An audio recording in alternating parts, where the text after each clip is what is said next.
ಈಗ ಎಲ್ಲರಿಗೂ ನಮಸ್ಕಾರ ಬಸ್ಸು welcome back to Sagar stories. ಮಗ ಗ್ರೂಪ್ ಸ್ಟೇಜ್ ಅಂತೂ ಕಂಪ್ಲೀಟ್ ಆಗಿದೆ. ಇನ್ನೇನು ಸೂಪರ್ 8 ಸ್ಟೇಜ್ ವರ್ಲ್ಡ್ ಕಪ್ದು ಸೂಪರ್ 8 ಸ್ಟಾರ್ಟ್ ಆಗೋಕ್ಕಿಂತ ಮುಂಚೆ ಇವಾಗ ಒಂದು ಕ್ವಾರ್ಟರ್ಲೇ ಸ್ಟಾರ್ಟ್ ಆಗ್ತಿದೆ. ಸ್ವಲ್ಪ ಬುದ್ಧಿವಂತ ಇರ್ತಾರಲ್ಲಪ್ಪ ಕ್ರಿಕೆಟ್ ಬಗ್ಗೆ ಯೋಚನೆ ಮಾಡೋವಂಥವ್ರು. ಸೊ ಸಿಕ್ಕಾಪಟ್ಟೆ ರೊಚ್ಕೆದ್ಬಿಟ್ಟವ್ರೆ. ಈ ಫಾರ್ಮೆಟೇ ಬೇಡ, ಈ ಪ್ಯಾಟರ್ನೇ ಬೇಡ, ಈ ಸೂಪರ್ 8 ಈ ಥರ ಒಂದು ಕ್ವಾಲಿಫೈ ಆಗುವಂಥ ಸಿನಾರಿಯೋನೇ ಬೇಕಾಗಿಲ್ಲ ನಮಗೆ. ಏನು ಮಾಡೋದಕ್ಕೆ ಅಂತ ಹೊಟ್ಟಿದ್ದೀರಾ? ಒಳ್ಳೊಳ್ಳೆ ಟೀಮ್ಗಳು ಎಲಿಮಿನೇಟ್ ಆಗ್ತಾ ಇದ್ದಾವೆ. ಈ ಥರ ಒಂದು ಪ್ಯಾಟರ್ನ್ ತಗೊಂಡ್ಬಿಟ್ಟು ಅಂದರೆ ಆಸ್ಟ್ರೇಲಿಯಾ ಎಲಿಮಿನೇಟ್ ಆಯಿತು ಅಂತಲ್ಲ, ಆ ವಿಚಾರದಲ್ಲ.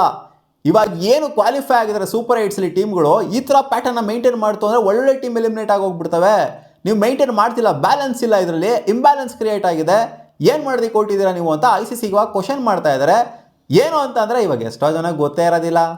ಸುಮ್ಮನೆ ಗ್ರೂಪ್ ಸ್ಟೇಜ್ ಆಡಿದ್ರು ಸೂಪರ್ 8 ಕ್ವಾಲಿಫೈ ಆಗಿದ್ರೆ ಸುಮ್ಮನೆ ನಾವು ಮ್ಯಾಚ್ನ ನೋಡ್ತೀವಿ. ಸೂಪರ್ 8 ಹೆಂಗಿದ್ರು ಇಂಡಿಯಾ ಕ್ವಾಲಿಫೈ ಆಗಿದ್ರೆ ಸುಮ್ಮನೆ ನೋಡ್ತೀವಿ. ಯಾರ ಮೇಲೆ ಹಾಕಿದ್ರೇನು, ಎಲ್ಲರ ಮೇಲೂ ಕೂಡ ಗೆಲ್ಲೇಬೇಕು.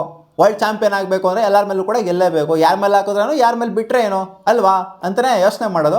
ಬಟ್ ಸ್ವಲ್ಪ ಬುದ್ಧಿವಂತ ಯೋಚನೆ ಮಾಡ್ತಾವ್ರಲ್ಲಿ. ಏನಂತಂದರೆ ಈ ಪ್ರಿಸೀಡಿಂಗ್ ಅಂದರೆ ಇವಾಗ ಸ್ವಲ್ಪ ಜನಕ್ಕೆ ಪ್ರೀಸೀಡಿಂಗ್ ಅಂದರೆ ಏನು ಅಂತಲೇ ಗೊತ್ತಿರೋದಿಲ್ಲ.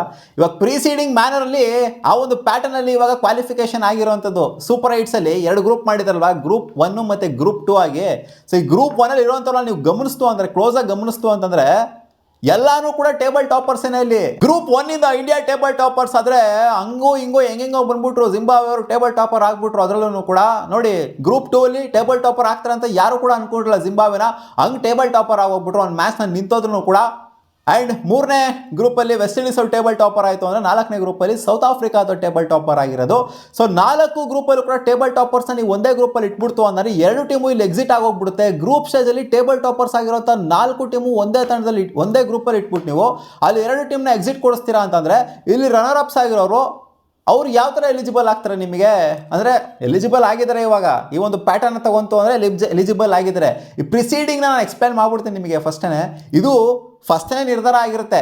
ಫಸ್ಟೇ ಕೊಟ್ಬಿಟ್ಟಿರ್ತಾರೆ. ICC ಅವ್ರನ್ನೇ ಕೊಟ್ಬಿಟ್ಟಿರ್ತಾರೆ. ಇಲ್ಲ ಗುರು ನೀನು ಇಲ್ಲಿ ಹೋದೆ ಅಂತಾರೆ, ನೀನು ಈ ಪೊಸಿಷನಲ್ಲಿ ಕ್ವಾಲಿಫೈ ಮಾಡಿದೆ ಅಂತಂದರೆ ನೀನು ಇಲ್ಲೇ ಆಡಬೇಕು, ಗ್ರೂಪ್ 1 ಆಡಬೇಕು, ನೀನು ಗ್ರೂಪ್ 2 ಆಡಬೇಕು ಅಂತ ನಿರ್ಧಾರ ಆಗೋಗ್ಬಿಟ್ಟಿತ್ತು.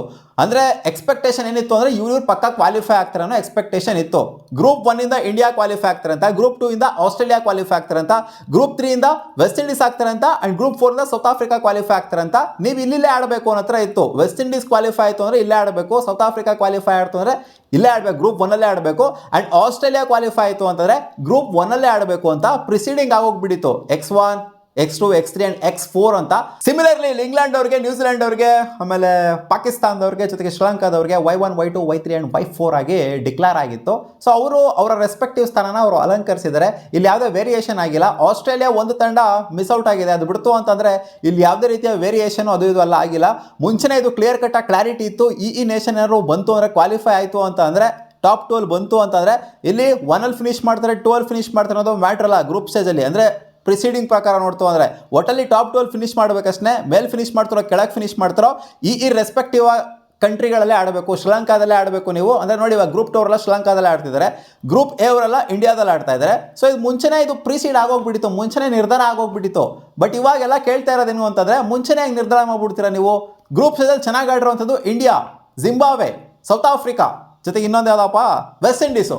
ಸೊ ಈ 4 ಕಂಟ್ರಿಗಳನ್ನ ನೀವು ಒಂದೇ ಇದರಲ್ಲಿ ಇಟ್ಬಿಟ್ಟು ಇಬ್ಬರನ್ನ ಎಲಿಮಿನೇಟ್ ಮಾಡಿಬಿಡ್ತೀರಾ ಅಂತಂದರೆ ಅಲ್ಲಿ ಸೆಕೆಂಡ್ ಪೊಸಿಷನಲ್ಲಿ ಫಿನಿಶ್ ಮಾಡಿರೋರಲ್ಲಿ ಇಬ್ಬರನ್ನ ಆಯ್ಕೆ ಮಾಡ್ಕೊತೀರಾ ಅಂತಂದರೆ ಇದು ಯಾವ ನ್ಯಾಯ ಗುರು ಅಂತ ಎಲ್ಲ ಇವಾಗ ಕೇಳ್ತಾ ಇದ್ದಾರೆ. ಇದು ಇಂಬ್ಯಾಲೆನ್ಸ್ ಕ್ರಿಯೇಟ್ ಆಗಿದೆ. ನಾರ್ಮಲ್ ಆಗಿ ಹೆಂಗಿರಬೇಕು ಅಂತಂದರೆ 2 ಕಂಟ್ರಿಗಳು ಟಾಪಲ್ಲಿ ಫಿನಿಶ್ ಮಾಡಿರೋರು, 2 ಕಂಟ್ರಿಗಳು ಸೆಕೆಂಡಲ್ಲಿ ಫಿನಿಶ್ ಮಾಡ್ರು, ರನ್ನರ್ ಅಪ್ಸ್ ಆಗಿರೋವಂಥವ್ರು ಗ್ರೂಪ್ ಸ್ಟೇಜಲ್ಲಿ ಅವ್ರನ್ನ ಕರ್ಕೊಂಬಂದ್ಬಿಟ್ಟು ನೀವು ಆಡಿಸ್ಬೇಕು ಒಂದೊಂದು ಗ್ರೂಪಲ್ಲಿ.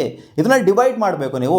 ಇಂಡಿಯಾ ಮತ್ತು ವೆಸ್ಟ್ ಇಂಡೀಸು ಒಂದರಲ್ಲಾಯಿತು ಅಂದರೆ, ಅಥವಾ India South Africa, India Zimbabwe ಒಂದು ಗ್ರೂಪಲ್ಲಿ ಇತ್ತು ಅಂತಂದರೆ, ಇನ್ ಕೇಸ್ ಇಂಡಿಯಾ ಜಿಂಬಾಬ್ವೆನ ಗ್ರೂಪ್ 1 ತೊಗೊತಾರೆ ಟೇಬಲ್ ಟಾಪರ್ಸ್ ಆಗಿ ಅಂತಂದರೆ, ಇನ್ನು ಮಿಕ್ಕಿರೋಂಥವ್ರು ಯಾರು ಅಂತಂದರೆ ಪಾಕಿಸ್ತಾನ ಅಗೇನ್ಸ್ಟ್ ನಾವು ಆಲ್ರೆಡಿ ಆಡಿದ್ದೀವಿ ಇಂಡಿಯಾದವರು, ಜೊತೆಗೆ ಇಲ್ಲಿ ಜಿಂಬಾಬ್ವೆ ಆಲ್ರೆಡಿ ಆಡಿದರೆ ಶ್ರೀಲಂಕಾ ಅಗೇನ್ಸ್ಟು. ಇನ್ನು ಮಿಕ್ಕಂಥ ಟೀಮ್ ಯಾವುದು ಅಂತಂದರೆ ಅದು ನ್ಯೂಜಿಲ್ಯಾಂಡ್ ಮತ್ತು ಇಂಗ್ಲೆಂಡ್. ಆ 2 ತಂಡಗಳು ನಮ್ಮ ಗ್ರೂಪಲ್ಲಿ ಇರಬೇಕು ಅನ್ನೋ ಥರ ನಾವು ಎಕ್ಸ್ಪೆಕ್ಟೇಷನ್ ಇಟ್ಕೊಳ್ಳೋದು. ಅಂದರೆ ಆ ಥರ ಇರಬೇಕಾಗಿರೋವಂಥದ್ದು ಅಂತ ಅಂದ್ಕೊಳ್ಳೋದು. ಯಾಕಂತಂದರೆ ಸೆಕೆಂಡ್ ಪೊಸಿಷನ್ ಕ್ವಾಲಿಫೈ ಆಗಿರೋರ್ಗೂ ಒಂದೇನಾ, ಫಸ್ಟ್ ಪೊಸಿಷನ್ ಕ್ವಾಲಿಫೈ ಆಗಿರೋರ್ಗೂ ಒಂದೇನಾ ಅಂತ ಅನಿಸುತ್ತೆ ಈ ಒಂದು ಗ್ರೂಪ್ ಸ್ಟೇಜ್ ನೋಡ್ತು ಅಂದರೆ. ಬಟ್ ICC ಅವ್ರು ಹೇಳೋದೇನು ಅಂತಂದರೆ ಈ ಗ್ರೂಪ್ ಸ್ಟೇಜ್ ಅಂತ ಬಂದಾಗ ನೀವು ಟಾಪ್ 12 ಕ್ವಾಲಿಫೈ ಆಗಬೇಕಷ್ಟೇ. 1 ಆಗಿ 2 ಆಗಲಿ ಎಲ್ಲಾದರೂ ಆಗಲಿ ಅದೆಲ್ಲ ಮ್ಯಾಟ್ರ್ ಆಗೋದಿಲ್ಲ. ನಾವು ಸೀಡಿಂಗ್ ಮಾಡಿದ್ದೀವಿ, ಅದ್ರ ಮೇಲೇ ಮಾಡ್ತೀವಿ ಅಂತ. ಸೊ ಈ ಸೀಡಿಂಗು ಸ್ವಲ್ಪ ಜನಕ್ಕೆ ಬೇಜಾರಾಗಿದೆ, ಸ್ವಲ್ಪ ಜನಕ್ಕೆ ಇಲ್ಲ ಗುರು ಪರವಾಗಿಲ್ಲ ಕರೆಕ್ಟಾಗಿನೇ ಇದು ಗ್ರೂಪ್ಸು ಅಂತ ಅನಿಸಿದೆ.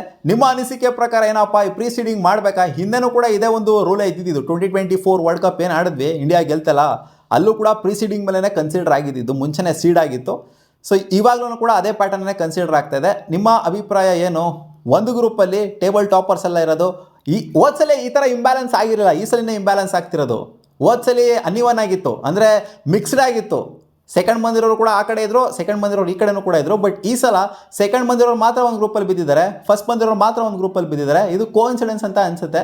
ಸೊ ನಿಮ್ಮ ಅನಿಸಿಕೆ ಏನಪ್ಪ ಇದ್ರ ಮೇಲೆ ಕಾಮೆಂಟ್ ಸೆಕ್ಷನಲ್ಲಿ ಹಾಕಿ.